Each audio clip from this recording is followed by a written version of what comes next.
Welcome to Nasdaq TradeTalks. I'm Jill Malandrino, Global Markets Reporter at Nasdaq. We're coming to you live from Money 2020 in Las Vegas, Nevada.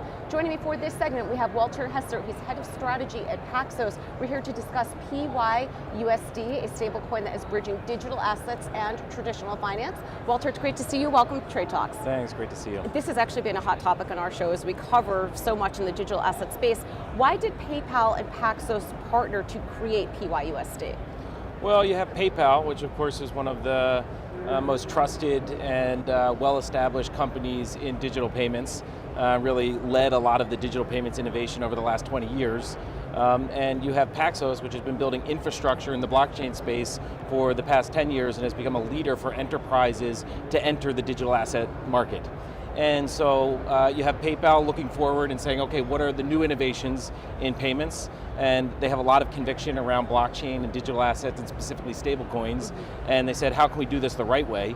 And for them, that was doing it in a fully regulated token in a way that they could bring to their regulators, to their customers, and meet the level of standards and trustworthiness that they have with their broader platform. How does PYUSD stand out in the market today?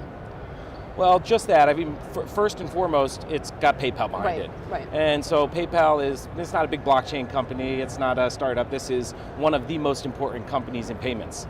And they're coming and they're not just supporting some stablecoin, they are bringing a stablecoin to the market, which of course it delivers a level of trust to their customers.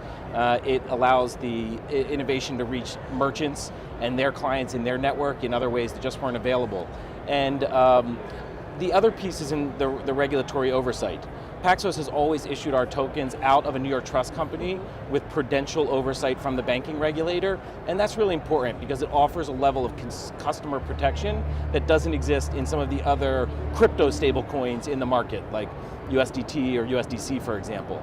And the fact that PayPal has chosen this path of prudential oversight really cements that as the regulatory standard going forward for an asset and a technology that's going to become more and more a part of broader financial services. And you somewhat touched on this, but if I can already transact business as a consumer on PayPal the traditional way, what will PYUSD offer consumers and enterprises in the coming months if I'm still kind of learning how the stablecoin process works?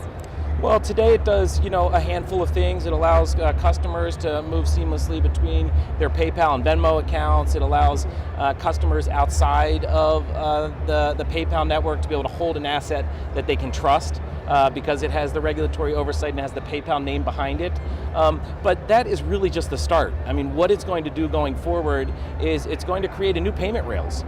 And that's going to be used for consumer payments, it's going to be used for cross-border payments, remittances, and that's a lot of what we've been seeing here over the last few days as companies mostly excited about what it's unlocking. So what does success look like in a rapidly shifting market for PYUSD?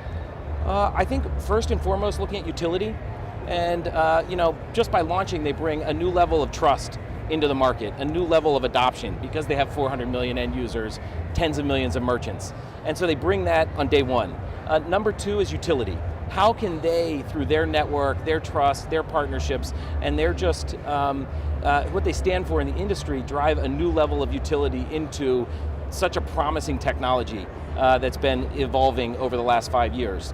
And I think those are like really the two most important pieces. Well, I think, we also tend to think very US-centric, right, where we had some sort of framework in place, and the fact of the matter is that billions of people transact in very different ways around the world where a stablecoin and that sort of oversight is necessary for them to grow these local economies. That's exactly right. I mean, you're an American, you're sitting here, I've got my card here, I've got my PayPal wallet, why do I need another payment rails? Everything works pretty well. But if you live in a country where you can't access dollars, and you want to be able to access dollars as a way to preserve your wealth, PYUSD is the best way to do that now.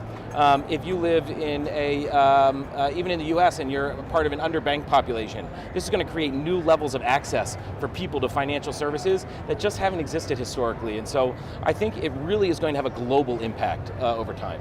All right, Walter, appreciate the insight. Thanks for joining us on Trade Talks. And thanks for joining me from Money 2020. I'm Jill Malandrino, Global Markets Reporter at Nasdaq.